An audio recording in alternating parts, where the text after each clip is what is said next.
ഇഡിക്ക് മുന്നിൽ വീണ വിജയൻ ഹാജരാകില്ല. അറസ്റ്റ് ഭയന്ന് പിണറായി മകൾ. കടുത്ത പ്രതിസന്ധിയിൽ വിജയൻ.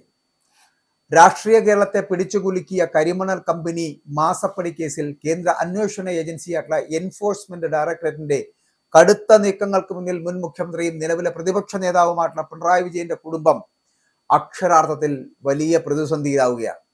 നാളെ കൊച്ചിയിലെ അന്വേഷണ ഏജൻസി ആസ്ഥാനത്ത് ചോദ്യം ചെയ്യലിനായി ഹാജരാകാൻ നോട്ടീസ് ലഭിച്ചിരുന്ന പ്രതിപക്ഷ നേതാവിന്റെ മകളും IT കമ്പനി ഉടമയുമായിട്ടുള്ള വീണ തൈക്കണ്ടിയിൽ നാളെ ഹാജരാകില്ല എന്ന് ഔദ്യോഗികമായിട്ട് അറിയിച്ചിരിക്കുന്നു.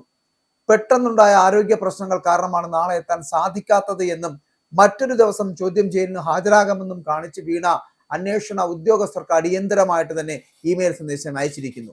എന്നാൽ വീണയുടെ ഈ നീക്കത്തെ നിയമപരമായി പ്രതിരോധിക്കുവാനും വൈകാതെ തന്നെ പുതിയൊരു തീയതി നൽകി ചോദ്യം ചെയ്യലിന് ഹാജരാക്കാൻ കടുത്ത നിയമ നടപടികളിലേക്ക് നീങ്ങാനുമാണ് അന്വേഷണ ഏജൻസിയുടെ തീരുമാനം.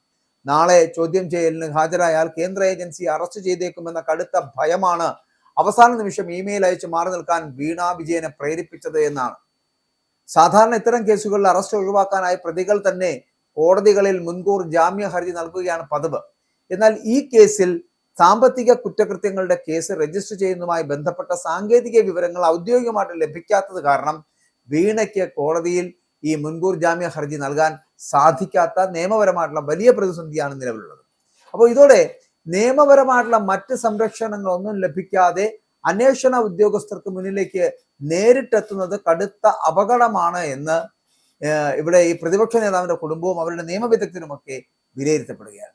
അപ്പോൾ ഇല്ലാത്ത ചിലവുകൾ കാണിച്ച കള്ളപ്പണ ഇടപാടുകളും ക്രമക്കേടുകളും കരിമണൽ കമ്പനിയുമായിട്ട് ബന്ധപ്പെട്ട് നടന്നിട്ടുണ്ട് എന്നുള്ള ഗുരുതരമായിട്ടുള്ള കണ്ടെത്തലുകളുടെ അടിസ്ഥാനത്തിലാണ് മുൻ മുഖ്യമന്ത്രിയുടെ മകളെ കേന്ദ്ര ഏജൻസി ചോദ്യം ചെയ്യാൻ വിളിപ്പിച്ചിരിക്കുന്നത്.